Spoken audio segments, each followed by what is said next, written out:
Well, we're going to give it a CAT scan, obviously, before we get started. Let me know if it checks out.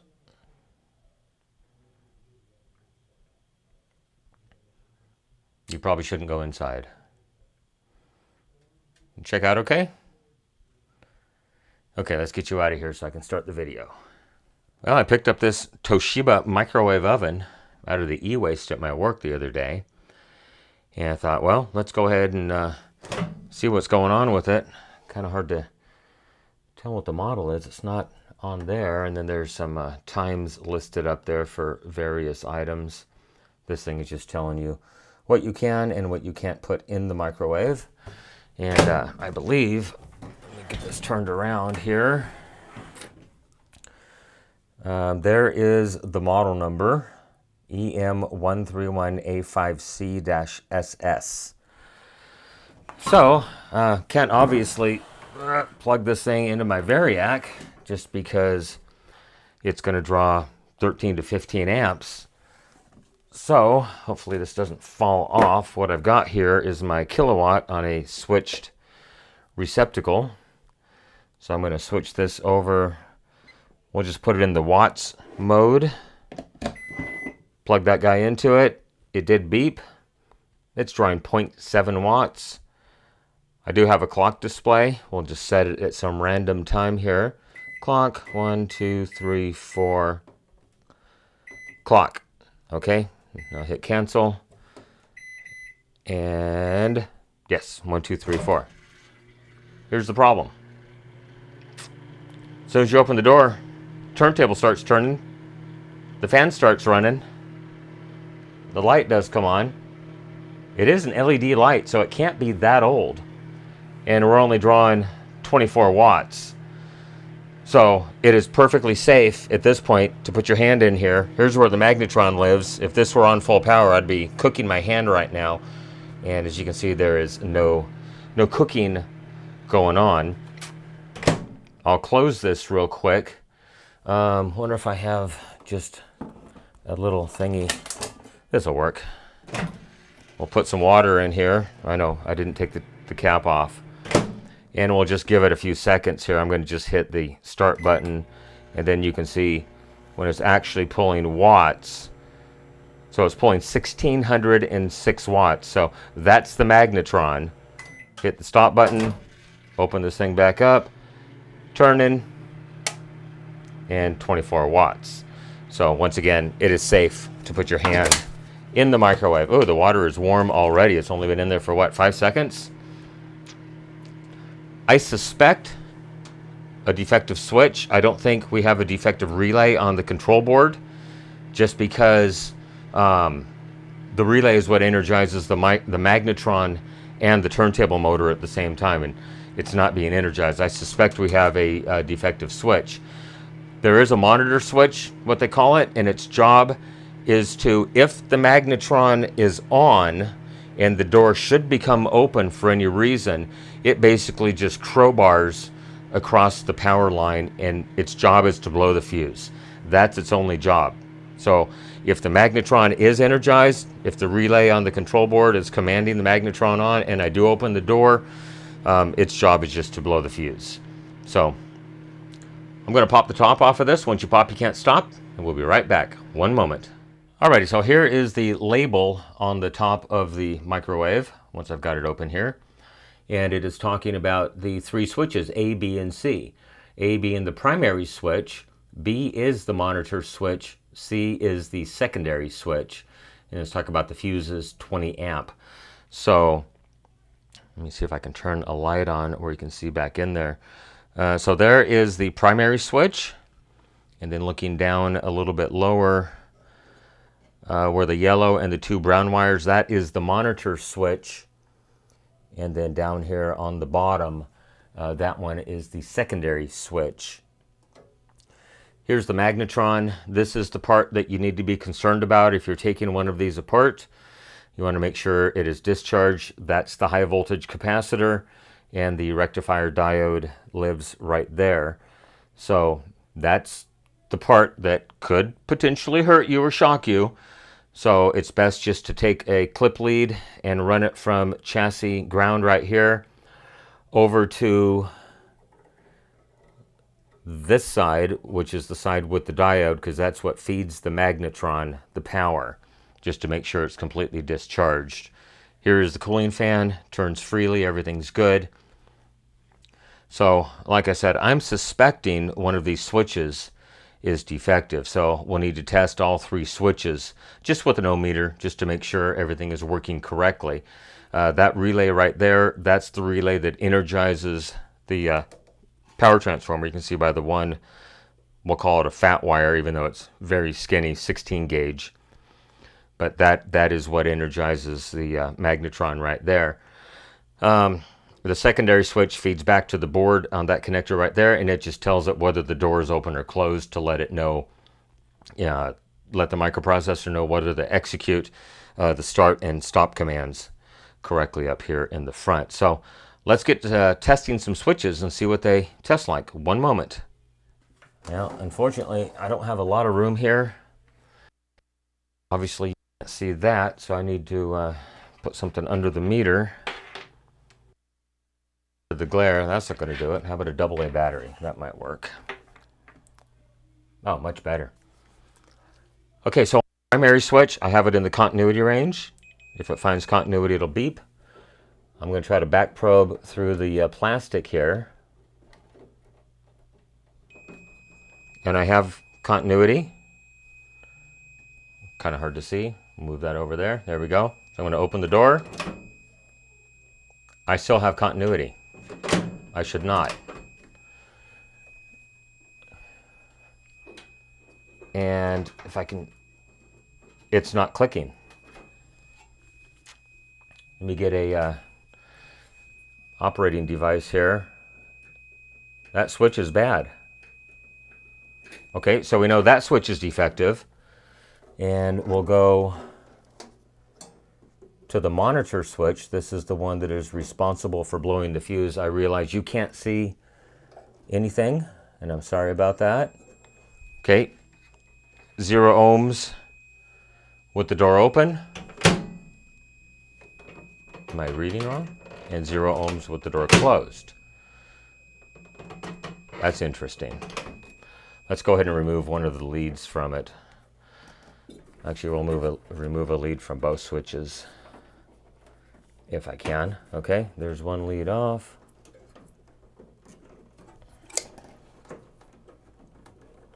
I wish you could see what I was doing. That would be so nice. And this one does not wish to unplug peacefully. I may have to persuade it ever so slightly. There it goes. Okay, let's run those tests again now. First, the monitor switch. So I'm just on the terminal of the switch now. There we go. And it is defective. Try to activate it by hand. No change. So that switch is definitely bad. Now we'll get back over here on the monitor switch. Just with the leads. Shorted. Good. I don't know if you can see that or not, hopefully. Door open, short. Door closed, not short. That's good. And now on to the secondary switch, which hopefully I can probe on the circuit board into this connector right here. Okay. Door closed, switch is shorted. Door open, switch is open. Close, open. Close, open. Okay, so as I suspected, we have a bad primary switch. Let me go ahead and get it out of here and see if I've got a replacement somewhere. One moment. Okay, I do have the switch out, and there's the numbers on it. LF10-02, rated at 16, parentheses, 3 amps. I think one's make and one might be break. And then some other numbers, 1 horsepower, 250 volts. And on the other side, ooh, it's a Yu-Yang. And it's only normally open. No click when I press the button down. So I've got it kind of precariously set up here on my workbench. Let's go ahead and zoom out just a tad. Hopefully it'll focus. We'll get the ohm meter out once again, just so we don't have trust issues. Okay, ohm meter connected. Of course you can't see it. 0 ohms. And as I press the plunger, nothing happens. Okay, let me go see if I have a replacement switch. One moment. All right, well, I did find a replacement switch. This one is a Yamatake, or Yamatake. You can definitely hear the click action in this one. Ratings are about the same, 16 amps, but it's only rated at a 0.5 horsepower. I'm sure that has to do with the make-break currents, but it's the same, 16 parentheses 3, 250 volts. This probably came out of a scrap microwave if I had to guess. And then you can't even read that one, obviously, because of the reflections. But I did get a close-up. This one is rated at 1 horsepower, but the same 16 parentheses 3 amps. So let's get this guy installed right here. And we'll give her a go, see what happens. Yamatake.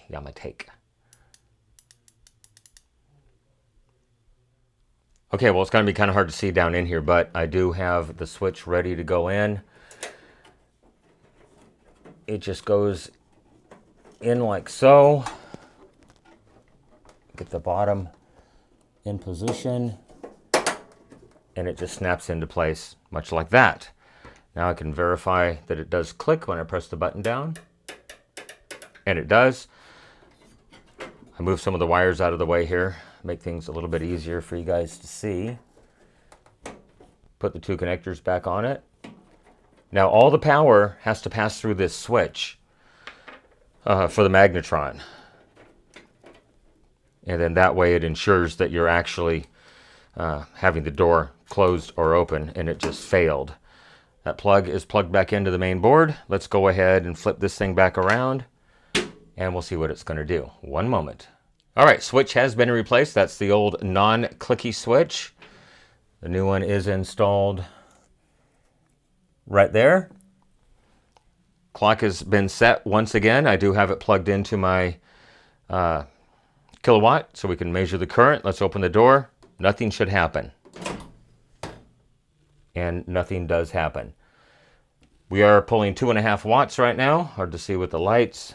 There we go, 2.5 watts. And the lamp is on in here. Like I said, I believe it is an LED lamp. I have an actual measuring cup with just over 1 cup of water in it. So I'm just going to go ahead and start it. Or the magnetron come up. So there is high voltage here now. Now is when you've got to be very, very careful. And we are pulling 1,575 watts as it runs up right now. It's heating the water. Turntable should be turning.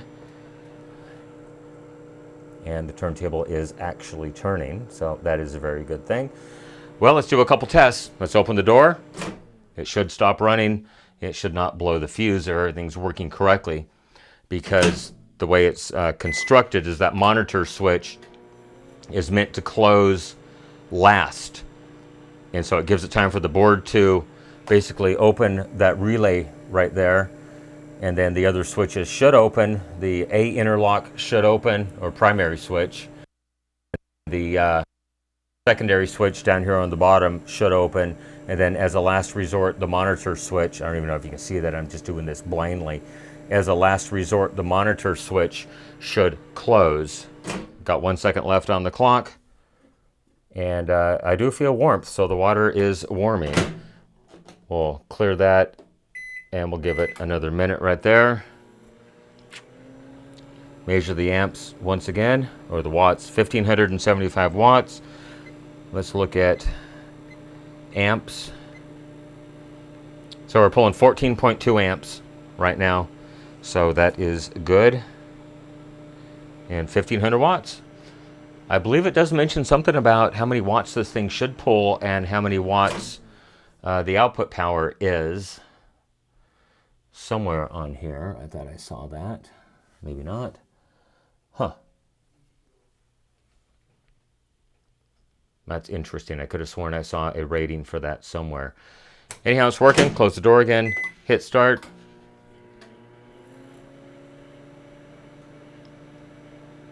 Seems to be working perfectly fine. Okay, well, I think that's going to wrap it up. We'll put this thing back together.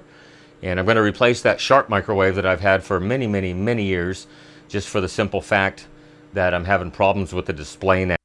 It's starting to get LCD syndrome, where some of the segments don't light and other segments light when they should not light. But yeah, saved from the recycle bin, Toshiba microwave oven. All right, everyone, thanks for watching. I really appreciate it. Everyone have a great day. Bye-bye. And I know I saw this somewhere. There it is. Rated input in the microwave mode is 1550 watts. Rated microwave output is 1100 watts.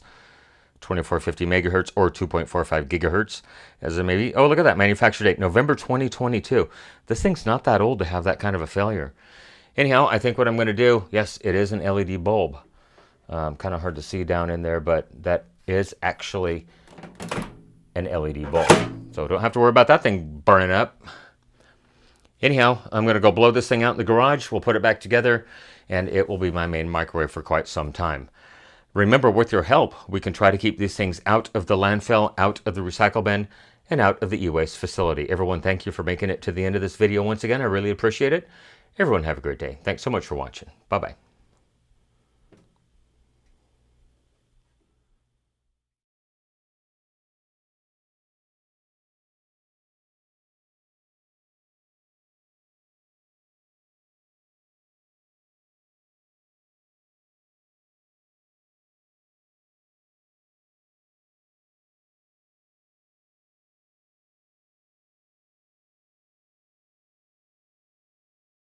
Okay, there we go. Recording.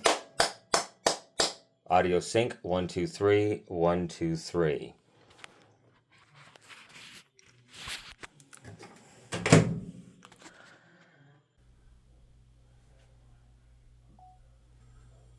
Okay, here we go. Inside view of the switches. Audio sync. 1, 2, 3.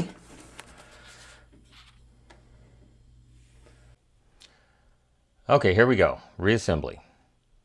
After, well, you know. Switch replacement. Recording. Check, and the orientation is incorrect. We will fix that right now. And the orientation. Okay, orientation is correct now.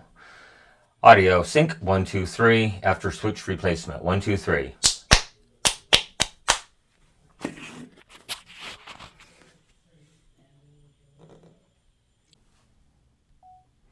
Okay, here we go. Rating on the back. Audio sync.